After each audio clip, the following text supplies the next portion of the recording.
Hello दोस्तों, welcome to HP classes. कैसे हैं आप सभी लोग? आई होप आप सभी अच्छे होंगे। तो आज की जो हमारी क्लास का डिस्कशन होने वाला है वो linear equation in one variable पे होने वाला है, जो कि एनसीईआरटी क्लास 8th का चैप्टर नंबर 2 है। तो बेसिकली इस क्लास के अंदर हम ये देखेंगे linear equation in one variable क्या होता है, कौन सी इक्वेशन है जो linear equation in one variable के अंदर आएगी, कौन सी इक्वेशन लीनियर इक्वेशन कहलाती है, कौन सी इक्वेशन वन वेरिएबल की इक्वेशन होती है। तो बेसिकली इंट्रोडक्शन हमारा 5-10 मिनट का ही रहेगा चैप्टर का। उसके बाद हम एक्सरसाइज 2.1 को डिटेल्ड में स्टडी करेंगे और सॉल्व करेंगे। तो चलिए बिना किसी फर्दर डिस्कशन के हम अपनी क्लास को शुरू करते हैं।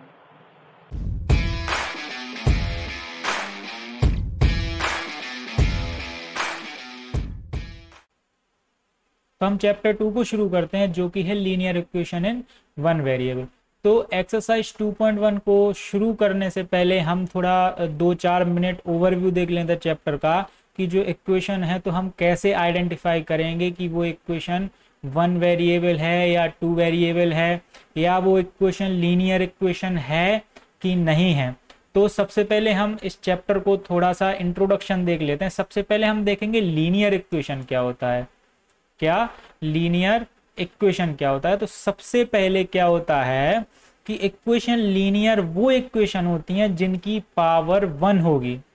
ठीक है ना? जैसे मैंने कहा 2x + 1, तो इसकी पावर कितनी है? 1 है। अगर मैं कह दूं 2x² + 3, तो ये इक्वेशन लीनियर इक्वेशन नहीं होगी, क्योंकि इसके पावर कितनी है? 2। मैं कह दूं 2x + 3, मैं कह दूं x + y = 1, मैं कह दूं 2x + 5, तो ये सारी इक्वेशन कौन सी इक्वेशन है? Linear equation. लीनियर इक्वेशन मतलब लीनियर इक्वेशन वो इक्वेशन होती है जिसकी पावर कितनी होती है? 1। ठीक है। और आपको ये तो पता होगा, किसी भी वैल्यू की अगर पावर 0 हो तो उसकी टोटल पूरी जो आंसर होता है वो कितना होता है? 1। अगर मैं कहूँ 2 के पावर 0 तो इक्वल टू 2 का पावर 0 कितना लिखेंगे? 1। अगर मैंने कहा 3 का पावर 0 तो कितना लिखेंगे? 1। मतलब किसी भी XYZ किसी के भी ऊपर अगर 0 का पावर है तो उसको हम सॉल्व करेंगे तो कितना आ जाएगा? 1 आ जाएगा। ठीक है। तो लीनियर इक्वेशन की हम बात कर रहे हैं, तो लीनियर इक्वेशन वो इक्वेशन होती हैं जिनके पावर क्या हो? 1। उसमें हम ये नहीं देख रहे हैं अभी कि वो इक्वेशन वन वेरिएबल है कि नहीं, हम सिर्फ अभी ये देख रहे हैं कि वो इक्वेशन लीनियर इक्वेशन होगी कि नहीं होगी। ठीक है। अब हमने लीनियर इक्वेशन देखा कि जिसके पावर में 1 हो वो लीनियर इक्वेशन कहलाता है। अब हम देखेंगे कि लीनियर इक्वेशन तो हो ही, उस साथ में वो वन वेरिएबल में हो, तो वेरिएबल क्या कहलाता होगा? आप इक्वेशन में देख रहे होंगे अल्फाबेट्स रहते हैं, x होगा या फिर y होगा या फिर ABCD, जो भी कुछ लेंगे तो वो एक क्वेश्चन में सिर्फ एक ही अल्फाबेट होना चाहिए, एक ही वेरिएबल होना चाहिए। अगर क्वेश्चन में x वेरिएबल की बात कर रहा है तो 2x + 3 ऐसा होना चाहिए, x + 2x ऐसा होना चाहिए, 2x + 5 ऐसा होना चाहिए, 10x + 2 ऐसा होना चाहिए। मतलब जो ये वेरिएबल है चाहे 2 बार आ जाए चाहे 3 बार आ जाए, लेकिन वो वेरिएबल एक ही वेरिएबल होना चाहिए। अगर x की बात हो रही है तो पूरे क्वेश्चन में x ही x होगा, और अगर y की बात हो रही है या ABCD किसी XYZ किसी की बात हो रही हो तो वो उस एप्रोप्रिएट क्वेश्चन में वो ही वेरिएबल होगा, वो ही अल्फाबेट होगा। तो जैसे मैंने कहा कि 2x + y, तो ये क्या वन वेरिएबल होगा? इसमें कितने वेरिएबल हैं? 2 वेरिएबल। तो ये इक्वेशन कौन सी हो गई? लीनियर इक्वेशन इन 2 वेरिएबल की इक्वेशन हो गई। लेकिन अगर मैं इसकी जगह 2x + 3 लिख दूं या 2x + 3 + 5x लिख दूं तो ये इक्वेशन तो है, ठीक है, इसका पावर 1 भी है, तो मतलब लीनियर इक्वेशन है। और इसके जो वेरिएबल में है, अल्फाबेट में है, वो भी अकेला x ही है, मतलब एक ही टाइप का वेरिएबल है। तो ये क्या है? ये है linear equation in one variable. ठीक है, समझ में आया?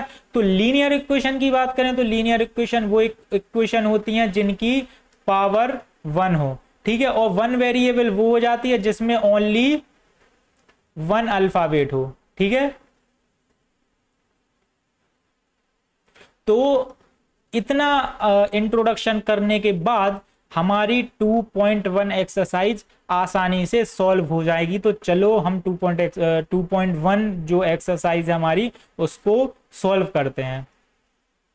तो एक्सरसाइज 2.1 को शुरू करें तो नॉर्मल से जो linear equation in one variable के क्वेश्चन है, आप इसमें देख रहे होंगे कोई 9 के 9 क्वेश्चन में कोई ऐसा क्वेश्चन आपको दिख रहा है जिसके पावर में 2 हो या 3 हो या 4 हो, कोई क्वेश्चन ऐसा नहीं है। और आपको क्या कोई एक ऐसा क्वेश्चन दिख रहा है जिसमें एक साथ दो डिफरेंट वेरिएबल का यूज किया। आप देख रहे होंगे इसमें अकेला x वेरिएबल है, इसमें अकेला y वेरिएबल है, इसमें अकेला z है, इसमें अकेला t वेरिएबल लिया, इसमें अकेला x लिया। मतलब जितने भी क्वेश्चन है उसमें एक ही टाइप के वेरिएबल का, एक क्वेश्चन की बात कर रहा हूं, किसी भी एप्रोप्रिएट क्वेश्चन में सिर्फ एक ही टाइप के वेरिएबल का यूज हुआ है। तो सिंपली इन क्वेश्चन को हम सॉल्व करते हैं। तो ये इक्वेशंस हैं। तो अगर फर्स्ट क्वेश्चन को हम सॉल्व करें तो x माइनस 2 इक्वल टू 7 की बात की है। अब देखिए एक तो हो गया अल्फाबेट और एक हो गया नंबर्स। तो ये क्या है, ये है अल्फाबेट और ये दोनों क्या है, ये दोनों है नंबर। ठीक है, तो हमेशा आप देख लीजिए जो प्लस माइनस होंगे, क्या जो प्लस माइनस होंगे इक्वेशन में वो ऑलवेज सेम प्रजातियों के साथ होंगे। मतलब अगर x है प्रजाति, मतलब अल्फाबेट हो गया, नंबर्स हो गया, तो अल्फाबेट हमेशा अल्फाबेट के साथ प्लस माइनस करेगा और जो नंबर है वो नंबर के साथ ही प्लस माइनस करेगा। तो यहां पर क्या दूसरा अल्फाबेट दिख रहा है आपको, दूसरा वेरिएबल दिख रहा है, नहीं दिख रहा है। तो x को ऐसा का ऐसा ही लिखा रहने दो। अब इस नंबर को इस नंबर को अपन इधर उठा के पटक दो तो क्या होगा, इक्वल टू के उस तरफ कोई भी एक्स वाई जेड, चाहे वो वेरिएबल हो या फिर नंबर हो, अगर इक्वल टू के उस तरफ जाएगा या इक्वल टू के उस तरफ से इस तरफ आ रहा है तो उसका साइन चेंज हो जाएगा। अगर माइनस में है तो प्लस में हो जाएगा और अगर प्लस में है तो माइनस में हो जाएगा। तो यहां पर क्या होगा, -2 उस तरफ जाएगा तो क्या हो जाएगा, 7 है तो पहले 7 को ही लिख दो, -2 उस तरफ जाएगा तो +2 में हो जाएगा। ये 2 जो है कोई किसी भी वैल्यू का साइन हम कैसे देखते हैं, जो उसके आगे साइन लगाओ वो ही उस टोटल पूरी वैल्यू का क्या हो जाता है, साइन। अगर मैं x के साइन की बात करूं तो x का साइन के आगे कुछ नहीं है, तो जिसके आगे कुछ नहीं है वो प्लस ही माना जाता है। ठीक है, तो ऐसा समझ में आ गया। -2 को उस तरफ हमने भेजा तो +2 आ गया। अब x इक्वल टू 7 + 2 कितना होगा, 9। तो x की वैल्यू कितनी निकली, 9। तो ये क्वेश्चन हमारा क्या हो गया, सॉल्व। ठीक है, ऐसे ही अगर हम दूसरे क्वेश्चन की बात करें तो दूसरा क्वेश्चन है y + 3 = 10। ठीक है, अब क्या होगा, ये अल्फाबेट है, ये नंबर है, ये नंबर है। तो बेसिकली नंबर को नंबर के साथ कर दो, तो y को अकेला रहने दो, 3 को उस तरफ ले जाओ। तो 3 किस में है, अभी प्लस में है ना, तो 3 इक्वल टू के उस तरफ जाएगा तो किस में हो जाएगा, -3 में। तो बेसिकली 10 में से 3 गया तो कितना बचा है, 7। तो y की वैल्यू कितनी आ गई, 7। ठीक है, ऐसे ही हम थर्ड क्वेश्चन देखते हैं। थर्ड क्वेश्चन क्या है, 6 = z + 2। ठीक है, इसमें क्या हो रहा है, इसमें भी बेसिकली क्या हो गया, अल्फाबेट पहले इस तरफ रहता था, अब उन्होंने उठा के इस तरफ कर दिया अल्फाबेट। क्वेश्चन तो सेम का सेम ही है ना। तो हम क्या करेंगे कि z को यहीं पे रहने दो, 2 को नंबर के साथ ले जाओ। तो क्या करेंगे, +2, ये +2 है ना, +2 इक्वल टू के इस तरफ जाएगा तो किसमें हो जाएगा, -2।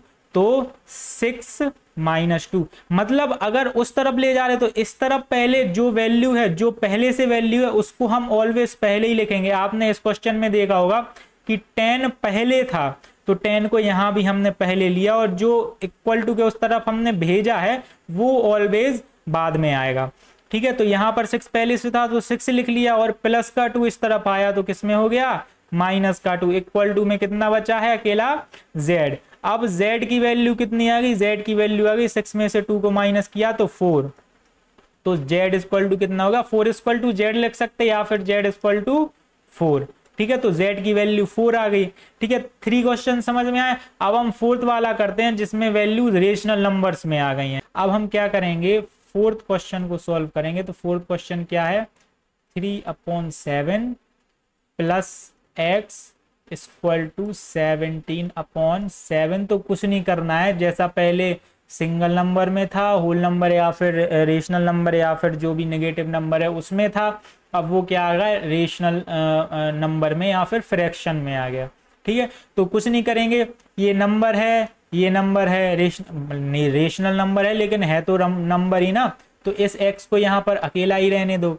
ठीक है, और यहाँ पर 17/7 पहले आ जाएगा और इस 3/7 को इस तरफ भेजेंगे, तो पहले 3/7 किस में है, प्लस में है, अब किस में हो जाएगा, माइनस में, तो -3/7। अब इसके डिनोमिनेटर सेम है तो एलसीएम लेने की जरूरत है नहीं, तो डिनोमिनेटर में 7 ही आ जाएगा। ठीक है, तो इस तरफ क्या होगा कि 17 में से 3 चला जाएगा तो कितना बचेगा, 14। ठीक है, तो 14/7 आ गई किसकी वैल्यू, x की वैल्यू।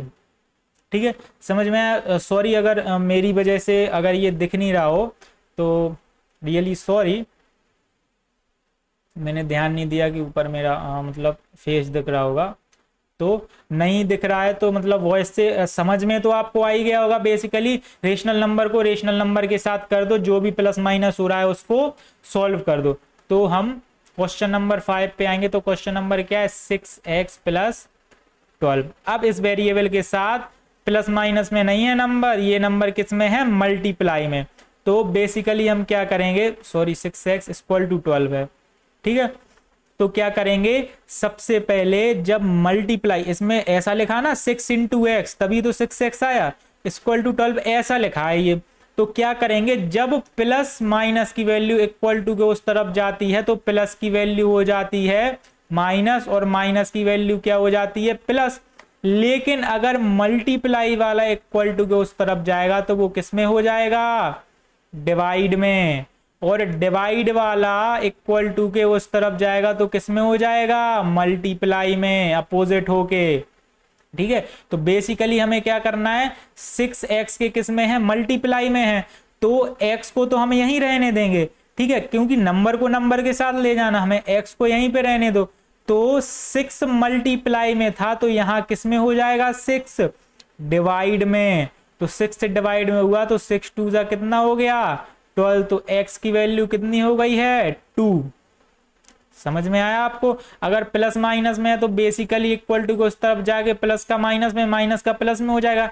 लेकिन अगर इक्वल टू में है तो इक्वल टू का हमेशा इक्वल टू, अगर मल्टीप्लाई में तो वो ऑलवेज इक्वल टू के उस तरफ जाके किस में हो जाएगा, डिवाइड में। तो अब हम क्वेश्चन नंबर अगर 7 करें तो क्वेश्चन नंबर 7 थोड़ी, हमें 6 करना है अभी। 6 कहाँ किया, t = 5, t/5 = 10 लिया। तो अब इसमें क्या करेंगे, तो इसमें बेसिकली हमें करना है क्रॉस मल्टीप्लीकेशन। क्रॉस मल्टीप्लीकेशन कैसा होता है, क्रॉस मल्टीप्लीकेशन कब, ऑलवेज कब होता है, एक वैल्यू इक्वल टू के इस तरफ हो और एक वैल्यू इक्वल टू के उस तरफ हो, फ्रैक्शन वाली वैल्यू, तो उनमें क्रॉस मल्टीप्लीकेशन हो जाता है। तो क्रॉस मल्टीप्लीकेशन हमेशा क्रॉस वाली वैल्यू का मल्टीप्लीकेशन होता है, मतलब इधर t का मल्टीप्लाई होगा 2 के साथ और 5 का मल्टीप्लाई होगा 10 के साथ, और ये इक्वल टू के इस तरफ उस तरफ आएंगे। जैसे मैंने t का 2 के साथ किया तो कितना हो गया, 2t, और इक्वल टू के उस तरफ अब क्या आएगा, 10 5 जा 50। ठीक है, मतलब क्रॉस में मल्टीप्लाई हो गया। हम वैसा जो सिंपल मल्टीप्लाई होता, जैसे ये लिखा होता t/5 × 10/2, तो क्या करते, 5 2 जा 10 हो जाता, सीधा कट जाता, 2 1 जा 2, तो आंसर कितना आ जाता, t का t आ जाता। ठीक है, लेकिन यहाँ पर मल्टीप्लाई नहीं हो रहा, यहाँ पर क्रॉस मल्टीप्लाई हो रहा। मतलब पहले सामने सामने का मल्टीप्लाई होता था, सिंपल वे में करते थे, लेकिन क्रॉस मल्टीप्लाई में क्रॉस वाले वैल्यूज का मल्टीप्लाई होगा। ठीक है, तो t की वैल्यू कितनी आ गई है, यहाँ पर मल्टीप्लाई में है 2, तो इस तरफ पहुंचेगा तो किस में हो जाएगा, डिवाइड में। तो t की वैल्यू कितनी आ गई है, 25। ठीक है, समझ में आया आप लोगों को। अब इसके बाद हम क्वेश्चन नंबर कौन सा कर लेते हैं, यहाँ पर t/5 है। ठीक है, अब हम करते हैं क्वेश्चन नंबर 7। ठीक है, क्वेश्चन नंबर 7 है 2x/3 इक्वल टू 18। तो इसमें भी बेसिकली हमें क्या करना है, इसमें भी क्रॉस मल्टीप्लीकेशन,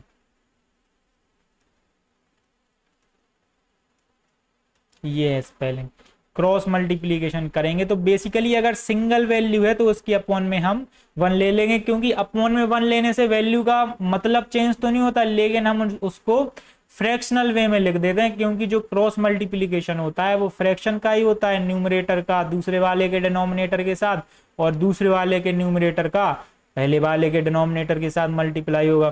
ठीक है, तो इसमें भी बेसिकली हम क्या कर लेंगे, क्रॉस मल्टीप्लीकेशन। तो 2x इंटू 1 हुआ और इक्वल टू आके 3 इंटू 18 हो गया। तो यहां पर 2x आ गया और इस तरफ क्या हो गया 54। ठीक है, तो x की वैल्यू कितनी आ गई 2x के मल्टीप्लाई में, तो इस तरफ किस में हो जाएगा डिवाइड में। तो x इक्वल टू कितना हो गया 2 2 जा 4। ठीक है, और 2 7 जा 14। ये डिवाइड तो आपको करना आता होगा, 2 को पहले 2 से पहले 5 को काट दिया तो 2 2 जा 4 हो गया। अब 1 बचा तो 1 4 के साथ 14 बना लेगा तो 2 7 जा 14 हो जाएगा, तो 27 आ गया।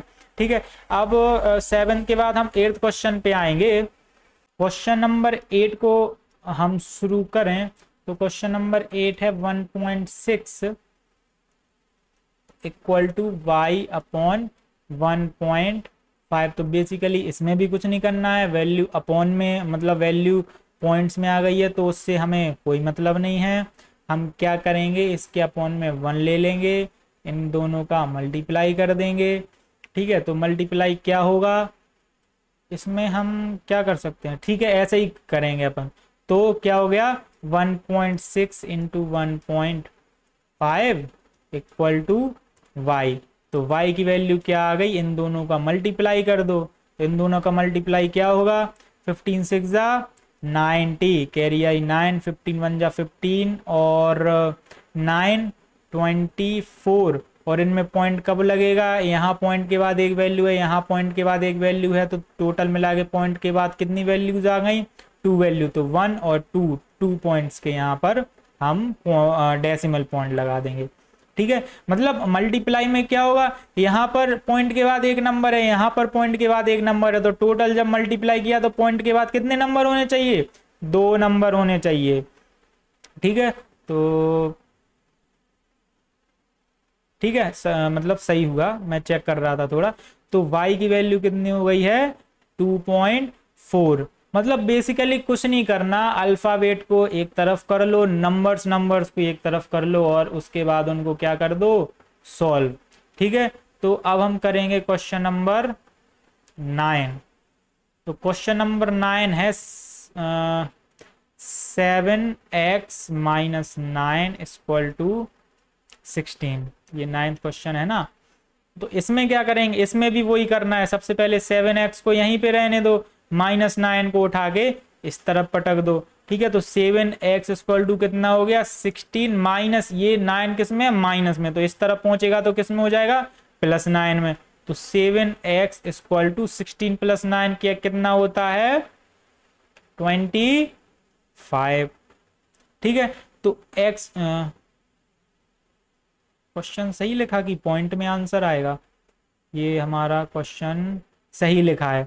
ठीक है, तो 16 में से 9 को हम प्लस करेंगे तो कितना हो जाएगा 25। तो x इक्वल टू कितना आ गया 25/7। क्योंकि कट नहीं रहा ना, मैंने सोचा क्वेश्चन गलत लिख लिया। ठीक है, क्वेश्चन सही है, अगर आपको आगे फर्दर सॉल्व करना है तो आंसर पॉइंट में आ जाएगा, और ऐसा रहने दें तो डेसिमल में मतलब फ्रैक्शन में आंसर आ गया तो हम नॉर्मली सॉल्व नहीं करते हैं।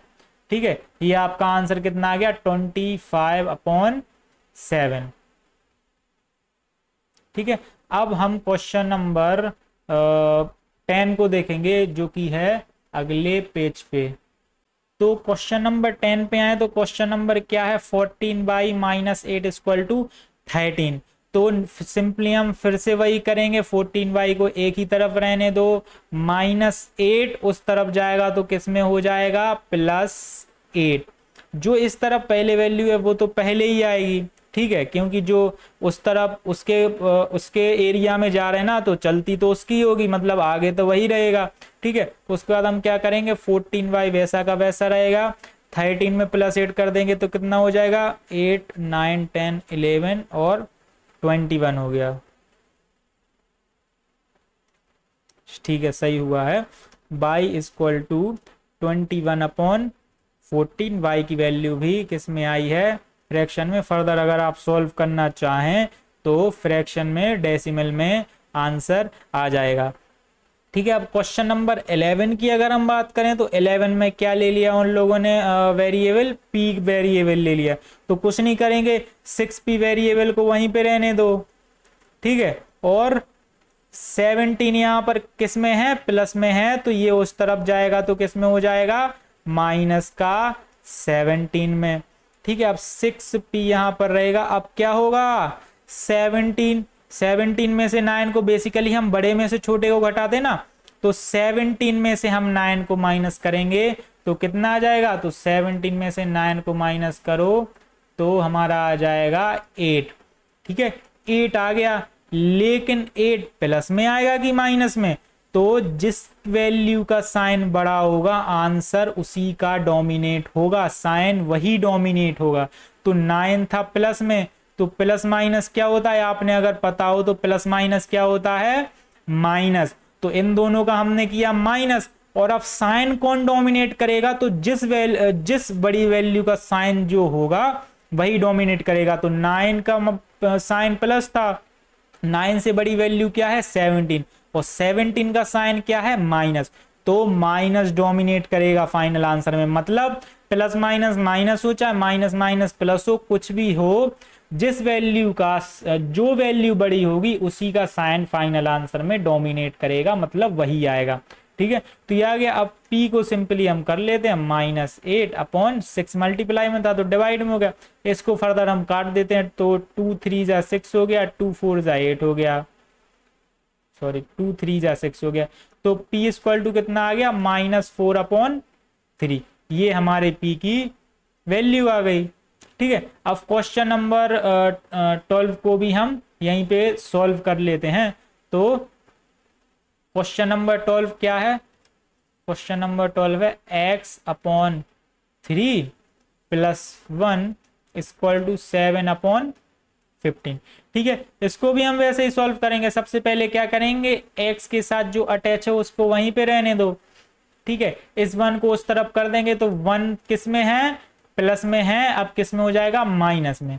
तो अब तो ये थोड़ा डिफिकल्ट क्वेश्चन हो गया, तो क्या करेंगे, इसके अपॉन में हम 1 कर लेंगे, मतलब तो कुछ नहीं है, 1/1 मतलब 1, लेकिन हमें इसको एलसीएम से सॉल्व करने के लिए हमने यहाँ पर अपॉन में 1 ले लिया। अब इसका सिंपली एलसीएम क्या आएगा, इसका तो 15 ही आएगा एलसीएम, ठीक है। तो इस तरफ 15 1 जा 15 होता है, तो 7 × 1 कर देंगे, एलसीएम लेना तो आपको आता ही होगा, -1 15 जा 15 होता है, तो 1 में कितने का मल्टीप्लाई होगा, 15 जागा, ठीक है। तो यहाँ पर x/3 को ही रहने दो, इधर इक्वल टू आ गया, ठीक है। यहाँ पर 7 × 1 = 7 -15 कर दिया, अपॉन 15 आ गया, ठीक है। तो यहाँ पर बेसिकली क्या होगा, ये अगेन यहाँ पर क्या आ गया, 7 प्लस में है, तो प्लस माइनस क्या होता है, प्लस माइनस माइनस होता है, तो हमें ये देखो प्लस माइनस माइनस हो रहा, तो हमें क्या बता रहा कि इन दोनों वैल्यू का माइनस होगा। तो 15 में से हमने 7 को माइनस कर दिया तो कितना आया, 8, ठीक है। तो अब क्या करेंगे, बड़ी वैल्यू का साइन जो होगा फाइनल आंसर में वही डोमिनेट करेगा, तो छोटी वैल्यू का साइन प्लस है, बड़ी वैल्यू का साइन क्या है, नेगेटिव, तो 8 किस में आएगा, 8 आएगा नेगेटिव में, ठीक है, अपॉन में 15 कर दिया। अब इसको फर्दर आगे करेंगे, तो ऐसी सिचुएशन कब आती है, जब दोनों तरफ फ्रैक्शन में हो, तो ऐसी सिचुएशन में हम क्या करेंगे, इन दोनों का क्रॉस मल्टीप्लीकेशन कर देंगे, तो x × 15 हो गया इक्वल टू -8 × 3 हो गया, तो 15x इक्वल टू कितना हो गया, 8 3 जा 24, और यहाँ पर माइनस प्लस क्या होगा, ये 3 तो प्लस में है, तो माइनस प्लस क्या होता है, माइनस, तो ये साइन हमने माइनस का लगा दिया। ठीक है, मल्टीप्लाई में तो ऐसा ही होगा, जैसे प्लस माइनस में क्या होता है, प्लस माइनस में फाइनल साइन क्या आएगा, जो वैल्यू बड़ी होगी उसका साइन जो होगा वही आएगा। लेकिन मल्टीप्लाई में क्या होगा, चाहे जो वैल्यू बड़ी हो चाहे छोटी हो, उसका साइन कुछ भी हो, माइनस प्लस का मल्टीप्लाई होगा तो ऑलवेज माइनस आएगा, और माइनस माइनस का मल्टीप्लाई होगा तो ऑलवेज प्लस आएगा। ठीक है, और माइनस इंटू प्लस होगा तो माइनस आएगा। मल्टीप्लाई हो रहा ना यहाँ पर साइन का, वहां पर साइन का प्लस माइनस हो रहा है। ठीक है, समझ में आया आपको? तो यहां पर क्या होगा, फर्दर x इक्वल टू कितना कर देंगे, -24/15। तो ये आपका क्या आ गया आंसर। इसको फर्दर काट दो, 3 5 जा 15, 3 8 जा, तो कितना आंसर आ गया, -8/5। तो x इक्वल टू -8/5। ठीक है, और क्वेश्चन है क्या इसमें? टोटल क्वेश्चन थे 12, तो हमने 12 ही सॉल्व कर दिए। तो आज हमने एक्सरसाइज 2.1 को फुली सॉल्व किया। अगर आपकी कुछ भी क्वेरी हो या कुछ और सजेशन आप मुझे देना चाहते हो जो मैं अपनी क्लासेस में इंक्लूड करूं, तो कमेंट बॉक्स में आप वो मुझे बताएं। और आज की क्लास में इतना ही। जो हमारी नेक्स्ट क्लास होगी उस क्लास में हम एक्सरसाइज 2.2 को फुली सॉल्व करेंगे, जो कि थोड़ी ट्रिकी और डिफिकल्ट है अगर हम एक्सरसाइज 2.1 की लेवल के नज़रिए से देखें। तो आज की क्लास में इतना ही। अगर आपको हमारी वीडियो अच्छी लगी हो तो इस वीडियो को लाइक कीजिए, और फर्दर इस सीरीज़ में 8th 9th 10th की मैथ्स की सीरीज़ में बने रहने के लिए हमारे चैनल को सब्सक्राइब कीजिए, बेल आइकन को दबाइए, जिससे हमारा नोटिफिकेशन आपको तुरंत मिल जाए। तो आज की वीडियो में इतना ही। जय हिंद, वंदे मातरम।